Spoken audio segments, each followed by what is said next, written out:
Assalamualaikum warahmatullahi wabarakatuh. Kami mahasiswa dari program studi S1 Akuntansi, Fakultas Ekonomi dan Bisnis Universitas Lambung Mangkurat. Video ini dibuat untuk menyelesaikan tugas mata kuliah akuntansi industri khusus dengan dosen pengampu Ibu Melinda Wijaya SAKMA. Let me introduce my team. Kami dari kelompok 2 yang beranggotakan 9 orang. Yeah.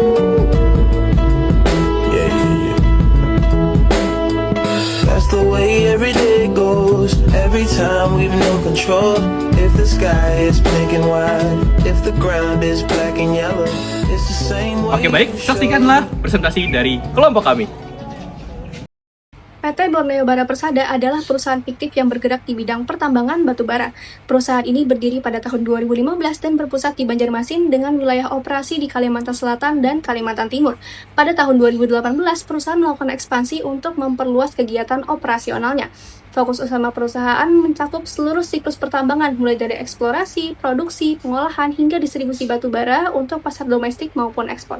Visi utama perusahaan adalah menjadi perusahaan tambang yang efisien, unggul, serta tetap mengutamakan keselamatan kerja dan kelestarian lingkungan.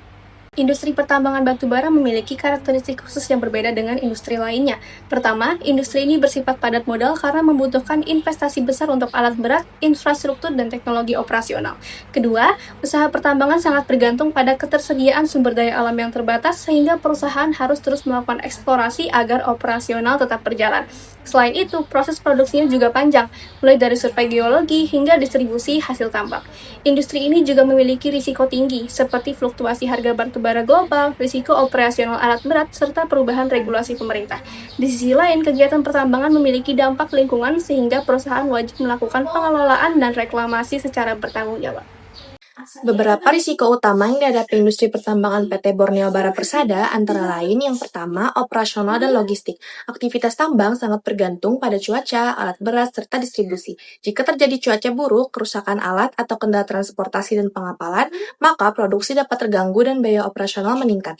Yang kedua, risiko pasar dan keuangan. Harga batu bara dunia yang fluktuatif dapat mempengaruhi pendapatan dan laba perusahaan. Selain itu, adanya transisi energi global menuju energi terbarukan juga dapat menurunkan permintaan batu bara di masa depan. Yang ketiga, risiko lingkungan, dan ketiga, kegiatan pertambangan menimbulkan kewajiban reklamasi dan pemulihan lingkungan yang membutuhkan biaya besar. Di sisi lain, risiko kecelakaan kerja juga dapat mengganggu operasional perusahaan. Yang terakhir, risiko regulasi dan geologi. Perubahan aturan pemerintah terkait pajak, royalti, maupun perizinan dapat mempengaruhi kegiatan usaha. Selain itu, apabila cadangan batu bara aktual lebih kecil daripada estimasi awal, maka hal tersebut dapat berdampak pada nilai aset dan umur tambang perusahaan. Pada PT Borneo Bara Persada, terdapat beberapa standar akuntansi yang digunakan agar pencatatan keuangan sesuai dengan kegiatan pertambangan batu bara.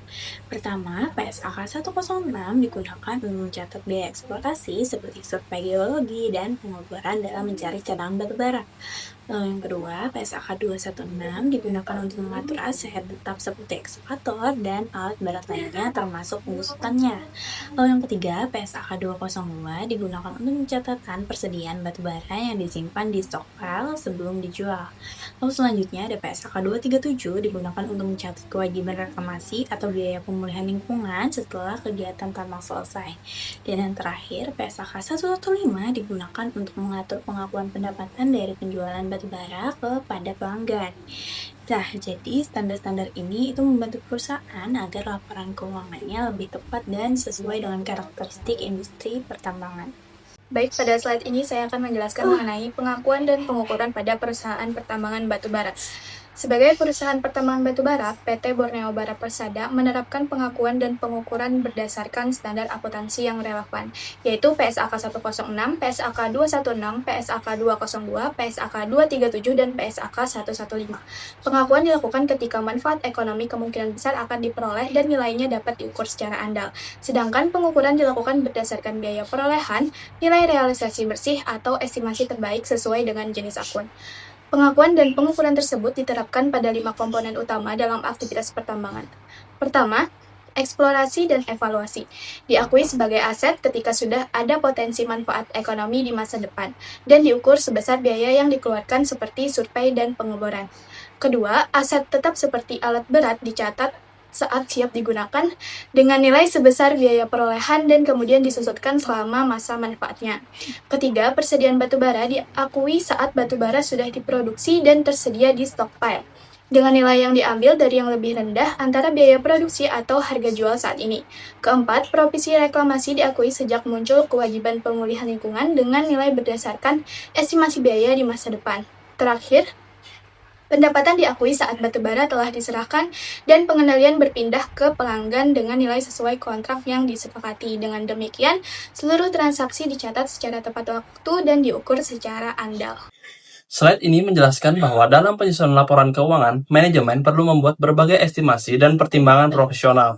Misalnya, dalam menentukan cadangan batu bara, perusahaan harus memperkirakan jumlah batu bara yang masih tersedia untuk mengetahui umur tambang dan potensi produksi di masa depan. Kemudian, perusahaan juga memperkirakan di masa depan masa pakai alat berat untuk menentukan besarnya beban penyusutan setiap tahun. Semakin lama umur alat, maka biaya penyusutannya akan berbeda. Selain itu, perusahaan harus mempertimbangkan kemungkinan penurunan harga batu bara agar nilai persediaan yang dicatat itu tidak terlalu tinggi dibandingkan harga pasar. Terakhir, perusahaan juga memperkirakan biaya reklamasi yang akan dikeluarkan di masa depan sebagai bentuk tanggung jawab terhadap lingkungan setelah kegiatan tambang itu selesai. Pada slide kali ini dijelaskan bahwa setiap keputusan akuntansi yang diambil oleh perusahaan itu akan memberikan dampak langsung terhadap laporan keuangan. Contohnya, ketika biaya eksplorasi dijadikan aset, maka total aset perusahaan akan meningkat karena biaya tersebut tidak langsung dianggap sebagai kerugian. Namun, perusahaan juga harus tetap berhati-hati karena keputusan ini dapat memengaruhi nilai laporan keuangan di masa depan. Selanjutnya, penyusutan alat berat akan menyebabkan nilai aset perusahaan itu menurun setiap tahunnya karena adanya beban penyusutan yang dicatat secara berkala. Perusahaan juga mengakui dana reklamasi sebagai kewajiban atau liabilitas. Hal ini menunjukkan bahwa perusahaan itu memiliki tanggung jawab untuk memperbaiki lingkungan setelah kegiatan tambang selesai dilakukan. Selain itu, pendapatan itu baru diakui ketika batu bara telah diserahkan kepada pembeli. Dengan begitu, pencatatan pendapatan menjadi lebih jelas dan sesuai dengan kondisi sebenarnya. Oke, kita masuk ke slide dasar penyusunan transaksi. Pada slide ini dijelaskan bahwa transaksi PT Borneo Bara Persada disusun berdasarkan alur kegiatan pertambangan batu bara. Tahap pertama adalah biaya awal seperti survei geologi dan sewa alat awal yang dapat dicatat sebagai aset eksplorasi jika memiliki manfaat ekonomi di masa depan. Tahap kedua adalah operasi tambang seperti biaya solar, kontraktor, hauling, dan pengupasan tanah yang dicatat sebagai biaya produksi atau biaya operasional. Tahap ketiga, batu bara yang sudah diproduksi masuk ke stockpile dan dicatat sebagai persediaan. Tahap keempat adalah penjualan, yaitu saat batu bara dikirim ke pembeli dan pendapatan diakui sesuai ketentuan kontrak. Yang terakhir, perusahaan juga mencatat kewajiban seperti royalti, pajak, PNBP, dan provisi reklamasi. Oke, kita masuk ke slide ringkasan laporan keuangan. Slide ini menunjukkan ringkasan laporan keuangan PT Borneo Bara Persada per 31 Desember 2025. Perusahaan memperoleh pendapatan usaha sebesar 489,7 miliar dan menghasilkan laba bersih sebesar 132,2 miliar setelah dikurangi beban dan pajak. Total aset perusahaan sebesar 524,2 miliar yang mencakup kas, piutang, persediaan, aset eksplorasi, dan aset tetap. Sementara itu, total liabilitas sebesar 292 miliar, sedangkan total ekuitas sebesar 232,2 miliar. Jadi laporan ini menunjukkan bahwa perusahaan masih memperoleh laba dan memiliki struktur keuangan yang seimbang antara aset, kewajiban, dan ekuitas. Oke, sekarang kita masuk ke catatan atas laporan keuangan atau CLK. Nah, CLK ini digunakan untuk memberikan penjelasan tambahan mengenai kebijakan akuntansi yang digunakan perusahaan. Pada bagian pertama, persediaan batubara itu dinilai menggunakan metode rata-rata tertimbang, karena batubara di stockpile itu biasanya tercampur sehingga sulit dibedakan. Terus bagian yang kedua, yaitu penyusutan alat tambang, itu menggunakan metode unit produksi. Jadi, penyusutan itu dihitung berdasarkan jumlah produksi batubara. Lalu pada bagian pajak dan kewajiban lingkungan, perusahaan itu menghitung beban pajak berdasarkan laba perusahaan dan juga mengakui biaya reklamasi sebagai kewajiban perusahaan terhadap lingkungan.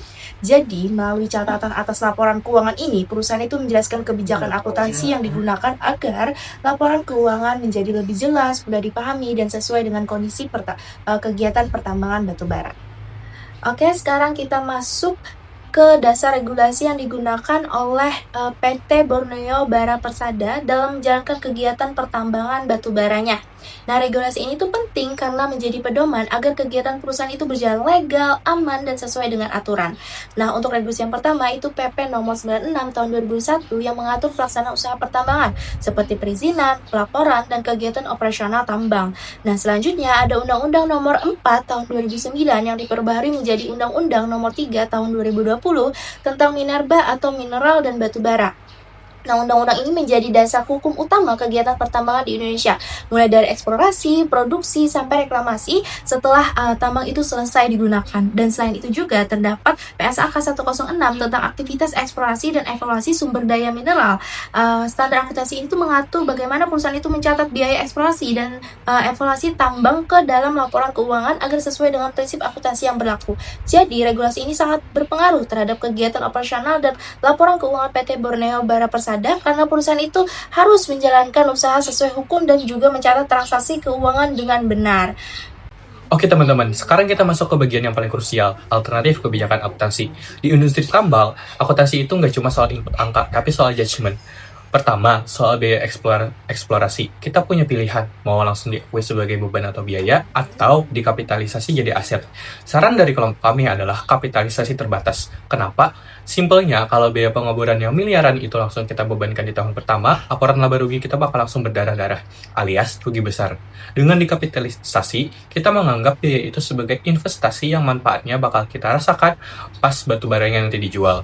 Kedua, soal stripping cost atau biaya kupas tanah pakai ISAK 29. Logikanya gini, kalau kita ngupas tanah buat ngambil batu bara yang dijual hari ini, itu tuh masuk ke biaya produksi atau HPP. Tapi kalau kita ngupas tanah buat buka akses ke cadangan batu bara untuk masa depan, itu namanya aset aktivitas pengupasan. Jadi aset perusahaan tetap kelihatan kuat karena kita beneran punya akses tambang baru yang lebih luas. Kebijakan akuntansi yang diterapkan oleh PT Borneo Bara Persada berdampak langsung terhadap laporan keuangan yang meningkatkan aset dan liabilitas serta menghasilkan laporan keuangan yang lebih konservatif.